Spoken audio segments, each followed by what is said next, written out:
Welcome to World Recap, the news station with the goal of recapping everything that happened in the last week.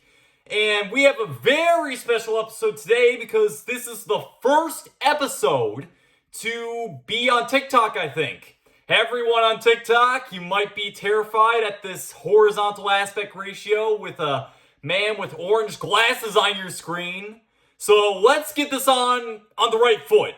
I'm your host, William D. Evans, and let's jump into last week.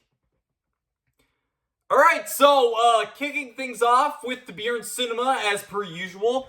Playing this entire week will be Wicked for Good.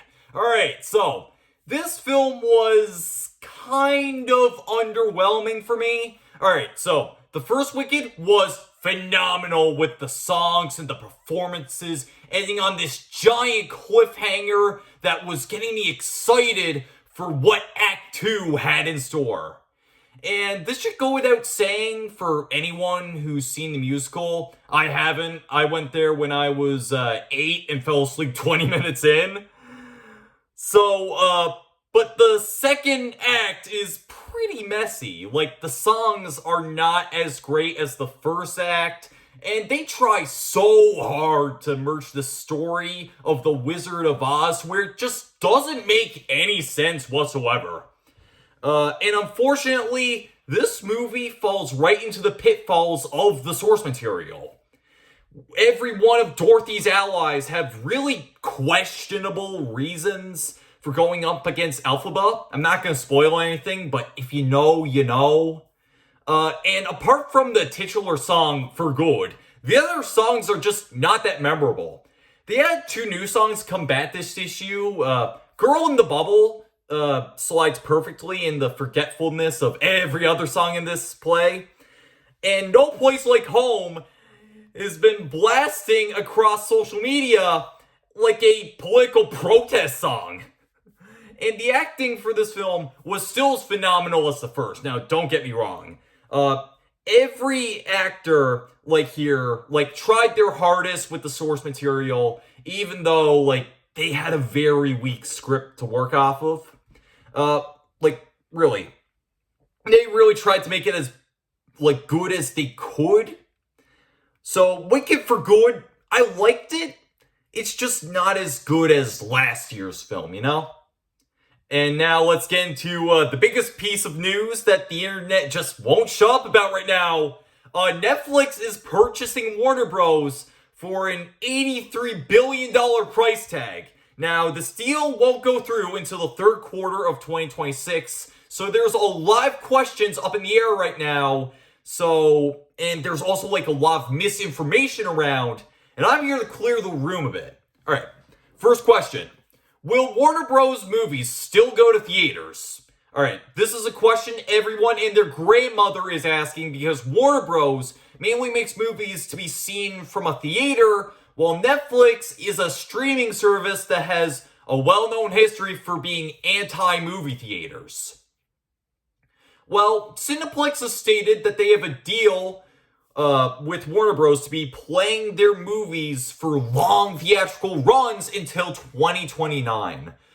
But I really doubt, after that, it's fair game for Netflix to put everything in their catalog on their platform. But I really doubt this is going to be the case, alright? Netflix has been, really experimenting this year specifically with putting movies in theaters. They did it with K-Pop Demon Hunters, Wake Up Dead Man, and they're doing it with the finale of Stranger Things. So Netflix will probably have a change of heart and make exceptions for the Warner Bros. Movies they know will rake in money. You know, like Superman and Batman and those kind of movies. Alright, so the second question, will Netflix have any influence on Warner's creative process? Now, a lot of people on TikTok have been fear-mongering that Netflix will change a lot of things and ruin certain IPs. And let me just say, what a bunch of baloney. A lot of people are indeed scared that certain departments where the head of those like places make all the decisions will be thrown out of the way, such as like James Gunn for DC. But knowing James Gunn, I think he could talk things out with Netflix executives. But the idea of like Netflix higher-ups actively changing things for the worst, I have a really hard time imagining that. Okay, what happened with something like Henry Cavill and The Witcher was pretty bad, but that was like a once and only once thing. And since then, Netflix has done a lot of very faithful adaptations for things like Wednesday and One Piece. So if you really think Netflix will alter like iconic franchises to boost some strange agenda, just please get a life here. And last question, will this acquisition go through? Yeah, I don't see why not. Keep in mind that similar grand scale acquisitions like Disney with 20th Century Studios and Xbox with Activision Blizzard have successfully gone through, so I don't really see a way where this doesn't happen.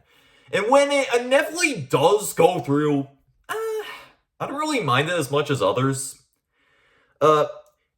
It reminds me of like when Xbox bought Activision Blizzard, and there were so many questions when it was first announced. But these things kind of have a way of working themselves out, hopefully, so I'm a bit optimistic at this point.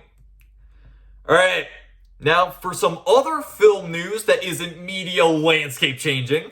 Paramount has listed some documents, I think, some films they have scheduled for 2028, with two major movies apparently dropping that year.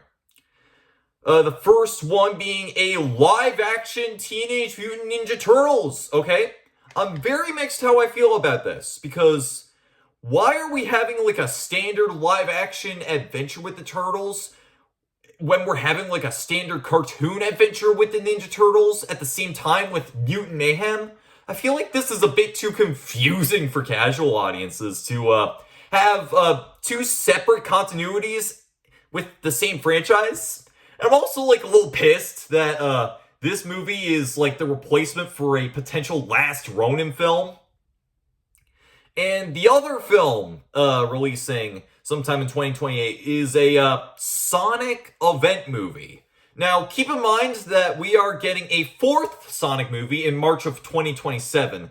So to have another film drop the very next year leads me to believe that Sonic 4 will end on a cliffhanger. Now, what could a Sonic event movie possibly be? Where Paramount would be theoretically hyping up something like this all over the world? I'm thinking Sonic Heroes here.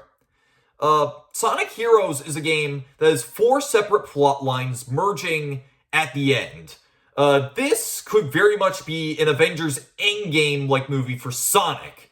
The only problem with this is, a third of these characters have been introduced in the Sonic film universe, so they would have to introduce a lot of characters, and those writers would have to work overtime to have the plots have any form of coherence. So this is either going to be an absolutely good work of cinema, or this absolute crap show. Take your pick. Alright, next up, The Boys has officially dropped the teaser trailer for its final season, and it looks very exciting.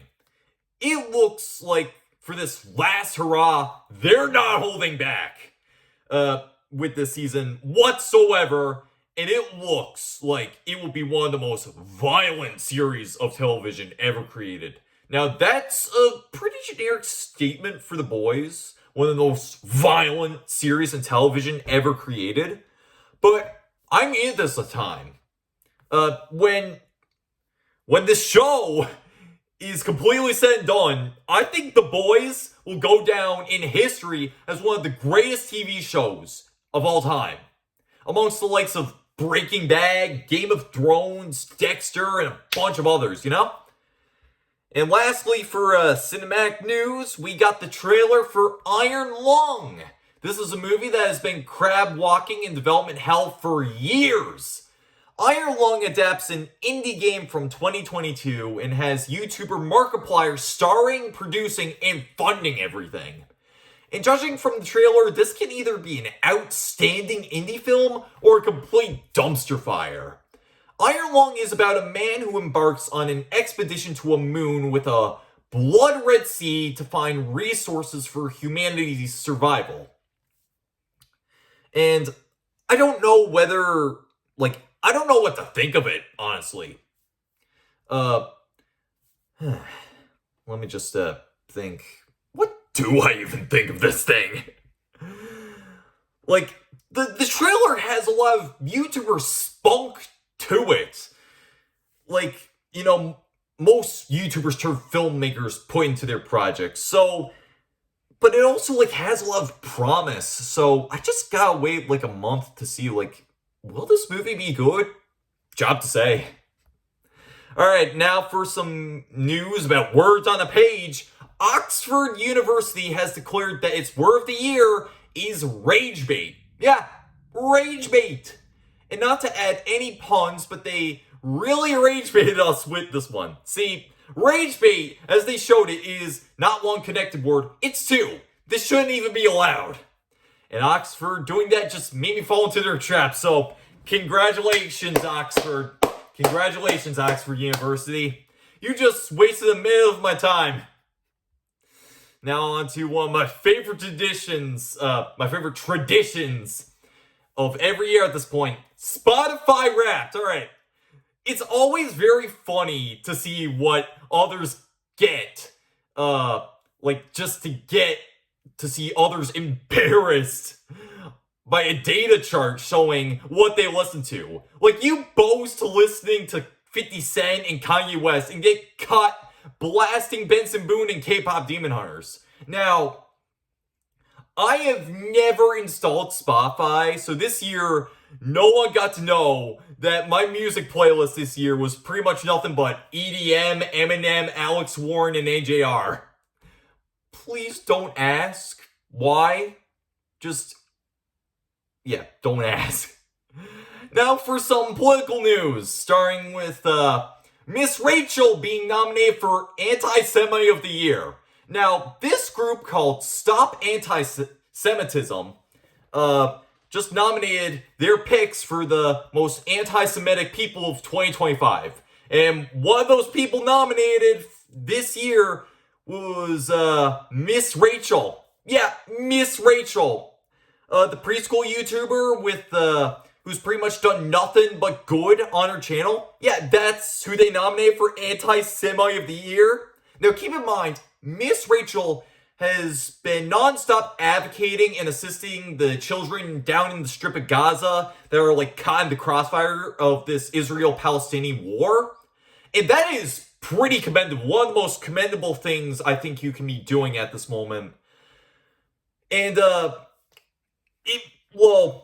you might ask now, why is she being put as Anti-Semite of the Year? Stop Anti-Semitism is a group that is very pro-Israel and is doing, and apparently anything against Israel is considered anti-Semitism. And to that I say, my brother in Christ, Judaism is not an excuse from criticism. So yeah, Miss Rachel is not an anti-Semite, and this whole list I've seen is kind of bogus. If you want a real anti-Semite, just look at Nick Fuentes. And speaking of stupid news that drives agendas, there's this girl who's attending Oklahoma University that just failed her essay. What I can find is that this essay was pretty religious and the conservative crowd is trying to call discrimination against the Bible. Alright, let me just say that this essay this girl wrote is absolute dog crap. I've read it. No citations whatsoever for any of the points this girl's made. And this essay is instead just her using her beliefs just as the support structure for it.